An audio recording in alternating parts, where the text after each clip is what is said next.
Hello everyone, my name is Sandeep Acharya. हम पढ़ रहे थे class 10 chapter number second acids bases and salts. हमने अपने पिछले वीडियो लेक्चर में अपने डिस्कस करा है एसिड्स के बारे में, उनके क्लासिफिकेशन को देखा है on the basis of strength, sources and the concentration term के अकॉर्डिंग हमने उसको क्लासीफाई करा है। आज हम बात करेंगे बेसिस के ऊपर, ठीक है। तो बेसिस जनरली कुछ नहीं होता है कि ऐसे सब्सटेंसेज जो अपने एक्वस सॉल्यूशन के अंदर OH माइनस आयन यानी हाइड्रोक्साइड आयन प्रोड्यूस करे, उनको बोला जाता है बेसेस। अगर इनकी क्लासिफिकेशन की बात करें तो ये भी स्ट्रॉन्ग बेसेस और स्ट्रॉन्ग वीक बेसेस होते हैं। प्लस डाइल्यूशन के बेसिस पर अगर देखें तो ये भी कॉन्सेंट्रेट और जो आप बात कर सकते हो डाइल्यूट होते हैं। जैसे कि बात करूं मैं, बेसेस होते क्या है? The substances the substances which gives hydroxyl ion या OH minus ions in their aqueous solution।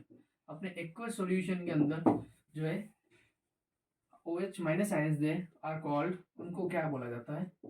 Basis बोला जाता है। क्या बोला जाता है? बेसिस। जैसे कि पोटेशियम हाइड्रोक्साइड KOH, इसको अगर मैं वाटर के अंदर ऐड करता हूँ, ये अपना है वाटर जिसको अपन सोलवेंट बोलते हैं, ठीक है। इनको मैं अगर as a solute KOH potassium hydroxide को लेता हूँ तो पोटेशियम प्लस और OH माइनस आयन यानी हाइड्रोक्साइड्स आयन प्रोड्यूस होते हैं मेरे, उनको बोला जाता है बेसिस बोला जाता है। अगर अपन बात करूँ कि क्लासिफिकेशन की, तो बेसिस जनरली टू टाइप्स के होते हैं, ठीक है। अपन केमिस्ट्री के अंदर देखते हैं कि ये जो बेसिस होते हैं वो जनरली टू टाइप के होते हैं।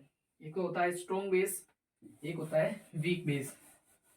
जिस टाइप से अपन ने बात करी थी एसिड्स में कि जो H प्लस आयन ज्यादा अमाउंट में देता है या हाईली, जिसका डिसोसिएशन होने के बाद हाई अमाउंट में H प्लस आयन अगर निकलते हैं, वो होते हैं अपने स्ट्रॉन्ग बेस। उसी टाइप से जो एसिड्स स्ट्रॉन्ग एसिड्स होते थे, उसी टाइप से बेस की अगर मैं बात करूं, बेसिस की अगर मैं बात करूं तो ये भी कितने टाइप के होते हैं? टू टाइप के, strong base and weak base. क्या होता है स्ट्रॉन्ग बेस? मतलब ऐसे बेसिस जो हाइड्रोक्साइल्स आयंस ज्यादा अमाउंट में दे अपने एक्वस सॉल्यूशन के अंदर, वो क्या होते हैं? स्ट्रॉन्ग बेस होते हैं। और वीक बेस ऐसे बेस होते हैं जो जिनका डिसोसिएशन जो है कंप्लीटली नहीं हो सके, जो पार्शियली डिसोसिएशन होता है, उनको बोला जाता है वीक बेस बोला जाता है। अगर मैं एग्जांपल की बात करूँ स्ट्रॉन्ग बेस की, तो होता है आपके पोटेशियम हाइड्रोक्साइड, सोडियम हाइड्रोक्साइड्स, तो ये होते हैं आपके स्ट्रॉन्ग बेस। वीक बेस की मैं अगर बात करूं तो आपके होते हैं magnesium hydroxide, ammonium hydroxides and then calcium hydroxides. ये जो होते हैं आपके, ये होते हैं आपके वीक बेस होते हैं। अब अपन बात करेंगे एसिड्स के बारे में, अपने पढ़ लिया, बेसिस के बारे में पढ़ लिया। अब अपन देखेंगे कि एसिड्स और बेसिस की जनरल जो रिएक्शन होती है वो अपन इस चैप्टर के अंदर देखेंगे। यानी कि ये एसिड केमिकल रिएक्शंस किससे करते हैं और क्या प्रोड्यूस करते हैं एसिड्स और बेस, वो हम देखेंगे। फर्स्टली अपन देखेंगे एसिड्स की रिएक्शंस। एसिड जो है रिएक्शन करके क्या बनाता है?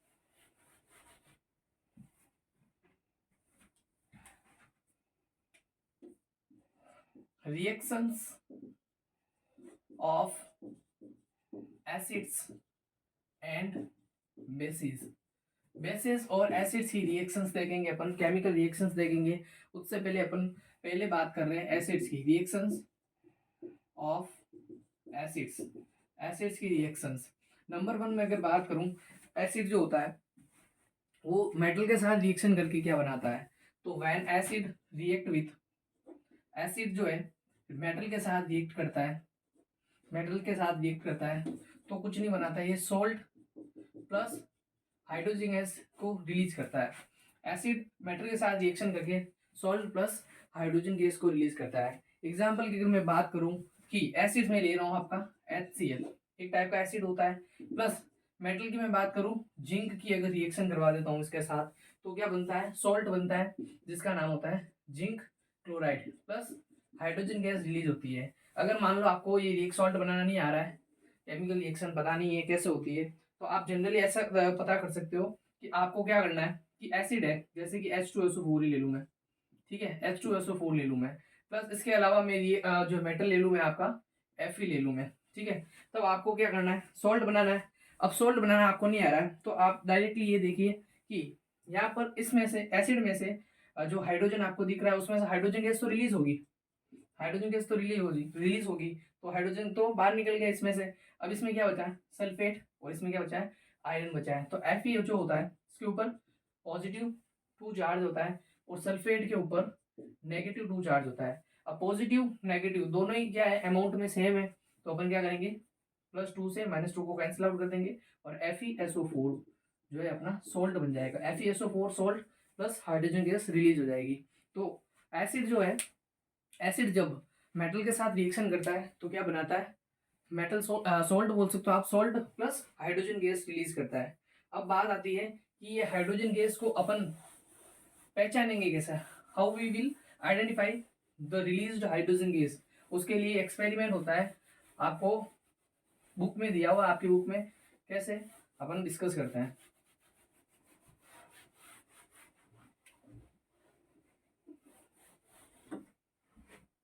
जो हाइड्रोजन गैस रिलीज होती है उसका क्या करना होता है, अपन को पता करना होता है कि हाइड्रोजन गैस रिलीज होती है।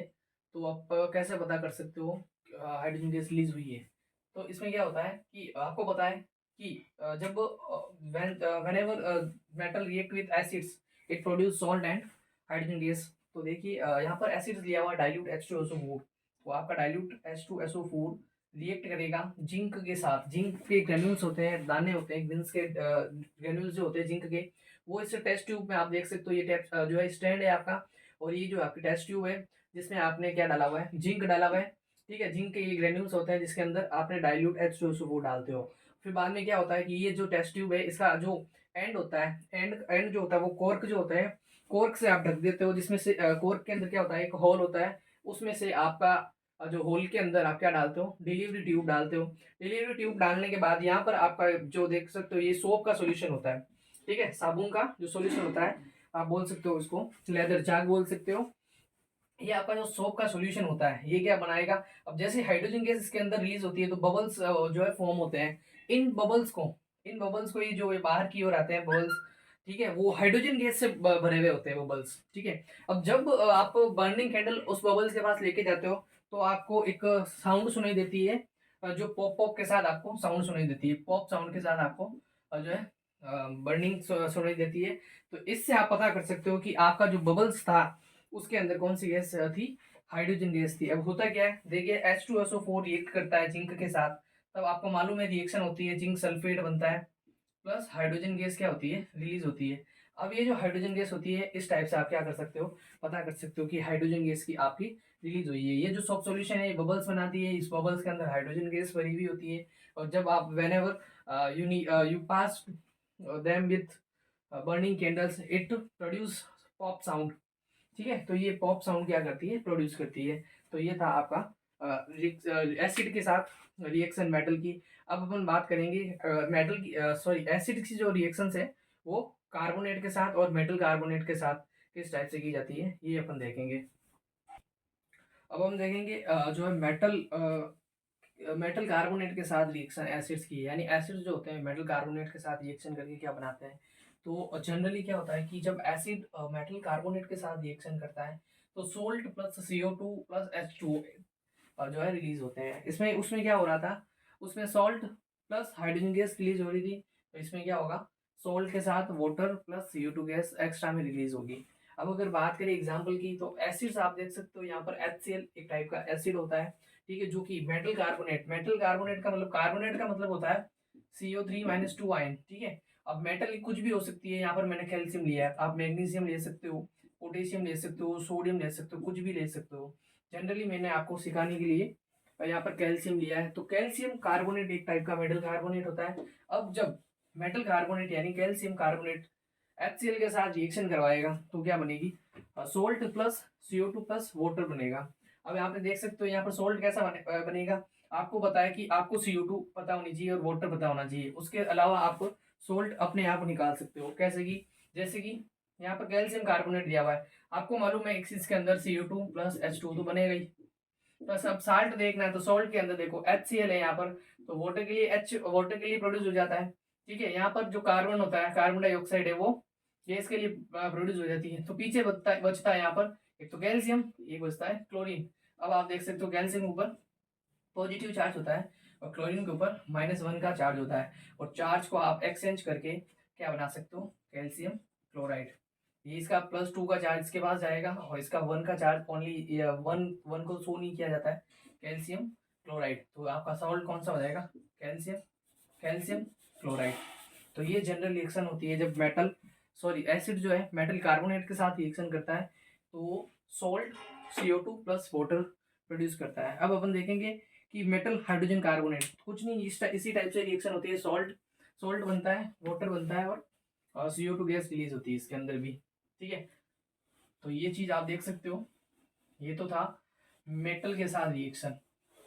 इसको आप जनरल वे में इस टाइप से लिख सकते हो, एसिड प्लस मेटल कार्बोनेट, इस टाइप से लिख सकते हो आप, एसिड प्लस मेटल कार्बोनेट। यहाँ पर M means metal and then carbonate, metal carbonate reaction करके salt plus CO2 plus water. ये होता है आपका एक फॉर्मेट, जिसमें एसिड आप कुछ भी ले सकते हो, मेटल कुछ भी ले सकते हो, कार्बोनेट तो है ही है। अब अपन देखेंगे कि मेटल जो एसिड जो रिएक्शन करेगा मेटल हाइड्रोजन कार्बोनेट, तो ये फॉर्मेट हो जाएगा इसमें हाइड्रोजन कार्बोनेट, या इसको जनरली बाई कार्बोनेट भी बोला जाता है। तो एसिड मेटल बाई कार्बोनेट या मेटल हाइड्रोजन कार्बोनेट के साथ रिएक्शन करेगा तो भी क्या बनाएगा, salt CO2 and then water. बात करें एग्जांपल की, तो एसिड की अगर बात करूं मैं, H2SO4 ले लूं इस बार, प्लस मेटल कार्बोनेट लेता हूं मैं इस बार, सोडियम हाइड्रोजन कार्बोनेट, जो कि आपका बेकिंग सोडा होता है। इसका नाम होता है आपका baking soda, sodium hydrogen carbonate या सोडियम बाइकार्बोनेट। अब क्या बनेगा, सोल्ट बनेगा। तो सोल्ट आप बना सकते हो, सोडियम को लेकर यहाँ पे सल्फेट को ले लो, तो sodium sulphate Na2SO4 plus CO2 and then H2O। तो ये आपकी जनरल रिएक्शन होती है जब एसिड मेटल कार्बोनेट के साथ रिएक्शन करेगा, तो salt plus CO2 and water को प्रोड्यूस करेगा। तो हम बात करेंगे जब एसिड जो होता है, एसिड की रिएक्शन अपन मेटलिक ऑक्साइड या मेटल ऑक्साइड बोल सकते हैं के साथ रिएक्शन में करवाता हूँ, तो मेरा बनता है सॉल्ट प्लस वाटर बनता है जब मैं मेटल ऑक्साइड की रिएक्शन एसिड के साथ करवाता हूँ, या एसिड की रिएक्शन में मेटल ऑक्साइड के साथ, एक ही बात है, कुछ भी बोल सकते हो आप। और जब एसिड में बात करूँ यहाँ के यहाँ HNO3, ठीक है, नाइट्रिक एसिड बोला जाता है इसको, एक मिनरल एसिड होता है ये, और स्ट्रॉन्ग एसिड बोल सकता हूँ मैं। नाइट्रिक एसिड की मैं रिएक्शन मेटल ऑक्साइड यानी कॉपर ऑक्साइड के साथ करवाता हूँ मैं, ठीक है, कॉपर ऑक्साइड, तो क्या बनता है मेरा, सोल्ट बनता है। अब अपन को वाटर बनाना है, तो हाइड्रोजन और ऑक्सीजन से तो वाटर बन जाएगा, ये आपका हो गया H2O, वाटर बन गया। ठीक है, अब मेरा बनाना है मेटल ऑक्साइड, ठीक है, सॉरी सोल्ट बनाना है, तो सोल्ट मेरा क्या होगा, यहाँ पर कॉपर से और नाइट्रेट से मेरा एक जो है सोल्ट बन जाएगा। तो कॉपर नाइट्रेट जो होता है इसके ऊपर नेगेटिव चार्ज होता है, और कॉपर के ऊपर क्या होता है, Cu+2 चार्ज होता है। तो क्या होगा, +2 और -2 में बीच में एक्सचेंज होगा, 2 इसको लगेगा तो NO3 होल लग जाएगा, यानी कॉपर NO3 होल ट्वाइस। ये बन जाएगा मेरा कॉपर नाइट्रेट प्लस H2O। अब अगर मैं बात करूं रिएक्शन बैलेंस की, तो अपन बैलेंस कर सकते हैं। नाइट्रेट यहाँ पर 2 दिख रहे हैं और यहाँ पर 1 है, तो मैं यहाँ जैसे 2 लगूंगा तो नाइट्रेट मेरा 2 हो गया, उधर भी नाइट्रेट मेरा 2 है, कॉपर 1 है, कॉपर 1 है, यहाँ पर ऑक्सीजन मेरा 1 है, उधर भी 1 है, हाइड्रोजन मेरा 2 है, 2 है। तो इस रिएक्शन को बैलेंस भी कर दिया है। तो जनरली इस केस में क्या बोला जाता है कि जब एसिड मेटलिक ऑक्साइड के साथ रिएक्शन करता है तो सॉल्ट और वाटर बनता है। ठीक है, अब देखते हैं एक और एग्जाम्पल ले लूँ इसका मैं, कि एसिड में अगर H2SO4 को ले, ठीक है, और मेटलिक ऑक्साइड मेरा ले लूँ मैं, मेटलिक ऑक्साइड में सोडियम ऑक्साइड को ले लेता हूँ इस बार, क्योंकि sodium, copper, magnesium, potassium, calcium, ये सारे क्या होते हैं, मेटल्स होते हैं। ठीक है, मेटल ऑक्साइड की अगर मैं बात, एसिड की मैं बात करूँ तो यहाँ पर H2SO4 ले लूँ मैं। H2SO4 की रिएक्शन अगर मैं मेटलिक ऑक्साइड यानी सोडियम ऑक्साइड के साथ करवाऊँ, मेटलिक ऑक्साइड सोडियम ऑक्साइड की रिएक्शन में एसिड मींस H2SO4 के साथ करूँ, तो मेरा एक सोल्ट बनेगा और वाटर बनेगा। वाटर मुझे पता है कि वाटर H2O है। अब सोल्ट बनाना मुझे बनाना है, तो क्या करूंगा मैं, सल्फेट और सोडियम, ठीक है, तो Na2SO4, ये हो गई मेरी रिएक्शंस। तो इस टाइप से एसिड मेटलिक ऑक्साइड के साथ रिएक्शन करके सोल्ट और वाटर बनाता है। ठीक है, ये तो हो गई एसिड्स की रिएक्शंस। एक लास्ट रिएक्शन है एसिड, जब बेस के साथ अगर डाल दिया जाए, उसको बेस के साथ रिएक्ट करवाया जाए तो क्या बनाता है, ठीक है। हालांकि जनरली बनता तो सोल्ट और वाटर ही है, लेकिन इस टाइप की रिएक्शंस को अपन न्यूट्रलाइजेशन रिएक्शन कहते हैं। अब क्या होता है न्यूट्रलाइजेशन, क्यों कहते हैं न्यूट्रलाइजेशन, वो अपन पढ़ते हैं कि न्यूट्रलाइज का मतलब होता है वो उसको क्या करता है, न्यूट्रलाइज कर देता है। यानी एसिड, एसिड जो होता है वो बेस या बेस जो होता है वो एसिड को एक दूसरे को कैंसिल आउट कर देते हैं, जो है न्यूट्रलाइज कर देते हैं, न्यूट्रल कर देते हैं उस टाइप को, इसलिए उसको बोला जाता है न्यूट्रलाइजेशन रिएक्शंस। देखिए कैसे, जब एसिड बेस के साथ रिएक्शन करता है, आपको पता है कि H2SO4 एक टाइप का एसिड होता है, ठीक है, और मैग्नीशियम हाइड्रोक्साइड एक टाइप का क्या होता है, बेस होता है। तो जब जब एसिड और बेस, जब एसिड प्लस बेस रिएक्शन करते हैं एक दूसरे से, तो क्या बनता है, एक सोल्ट होता है प्लस वाटर होता है, एक सोल्ट होता है और एक वाटर होता है। अब इस रिएक्शन को आप, एसिड बेस रिएक्शन को आप जो है आयन एक्सचेंज रिएक्शन समझ सकते हो। आयन एक्सचेंज रिएक्शन क्या होता है, डबल डिस्प्लेसमेंट रिएक्शन जिस टाइप्स को अपन बोलते हैं, ठीक है। आयन एक्सचेंज का मतलब आयन को एक्सचेंज करके आप जो है सोल्ट वगैरह बना सकते हो, अगर जनरली आपको नहीं पता हो तो।